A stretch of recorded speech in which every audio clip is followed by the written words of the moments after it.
అందరికీ hi. Welcome to my channel RJ education. చాలామంది comment చేశారు, అన్న అర్థమెటిక్ కోసం కూడా ఒక వీడియో చేయండి అనేసి. సో ఈరోజు నేను అర్థమెటిక్ కోసం వీడియో చేస్తున్నా.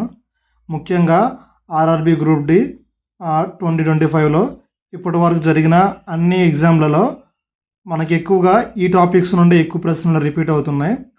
అంటే నేను ఇప్పుడు కొన్ని ప్రశ్నలు చెప్తాను మీకు.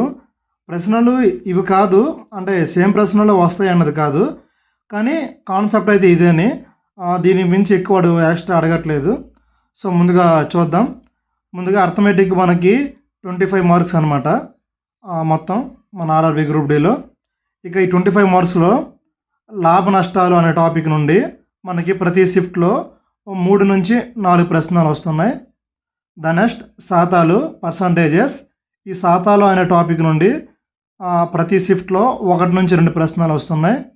ద నెక్స్ట్ కాలం పని మరియు కాలం దూరం వేగం. నేను ఈ రెండు కలిపే చెప్తున్నాను. ఈ రెండు టాపిక్ల నుండి మనకి ఈజీగా 4 to 5 మార్క్స్ వస్తున్నాయి. అంటే ఈ కాలం మరియు పని, దూరం మరియు వేగం అని రాస్తాను కదా, ఈ యాక్చువల్గా ఇవనేవి 2 కాన్సెప్ట్లు అనమాట. కాలం పని వేరు, మరియు దూరం వేగం కాలం అది మళ్ళీ వేరు. కాబట్టి నేను కలిపి చెప్తున్నాను. వీటి నుంచి 4 నుండి 5 ప్రశ్నలు వస్తున్నాయి. దాని నెక్స్ట్ సాధారణ వడ్డీ, చక్ర వడ్డీ, simple interest and compound interest. వీటి నుండి అయితే 2 నుంచి 3 ప్రశ్నలు వస్తున్నాయి.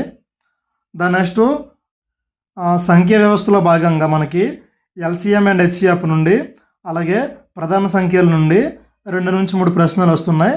అంటే ఇక్కడ మనకి సంఖ్య వ్యవస్థలో ఈ సబ్ టాపిక్లు ఉంటాయి కదా, ఈ ఎల్సిఎం అండ్ హెచ్సిఎఫ్ మరియు ఈ ప్రధాన సంఖ్యలు, ఈ సబ్ టాపిక్ల నుండి ప్రతి షిఫ్ట్లో వస్తున్నాయి. దాని నెక్స్ట్ వయస్సు నుండి ప్రతి షిఫ్ట్లో 1 నుంచి 2 మార్కులు వస్తున్నాయి. క్షేత్రమితిక, మెన్సరేషన్ నుండి ఈజీగా 2 నుంచి 3 ప్రశ్నలు వస్తున్నాయి. ఒక్కొక్క షిఫ్ట్లో అప్ టు 4 క్వశ్చన్స్ కూడా వస్తున్నాయి. అంటే ఈ మెన్సరేషన్ అనేది మనకి ఎక్కువ హార్డ్గా అడగట్లేదు. ఏ షిఫ్ట్లో అయినా పేపర్ హార్డ్గా ఉన్న ఒకవేళ మనకి మెన్సరేషన్ టాపిక్ నుండి అయితే హార్డ్గా అడగట్లేదు. కేవలం మనకి ఫార్ములా ఓరియంటెడ్ అనమాట. మనకు ఇప్పుడు చతురస్రమైన, దీర్ఘ చతురస్రమైన, త్రిభుజమైన, సమబాహు త్రిభుజమైన, ఇలాగనమాట కాన్సెప్ట్ ఓరియంటెడ్ మీద అడుగుతున్నాడు, కానీ మన డెప్త్ అయితే అడగట్లేదు. ఈ విధంగా మనకి యావరేజ్గా కేవలం ఈ 7 టాపిక్ల నుండి ప్రతి షిఫ్ట్లో 25 గాను యావరేజ్గా, అంటే సుమారు చెప్తున్నాను నేను, 20 మార్క్స్ కేవలం ఈ 7 టాపిక్స్ నుండి వస్తున్నాయి ఇప్పుడు జరిగిన అన్ని షిఫ్ట్లలో. ఆల్రెడీ నేను ఎగ్జామ్ రాశాను.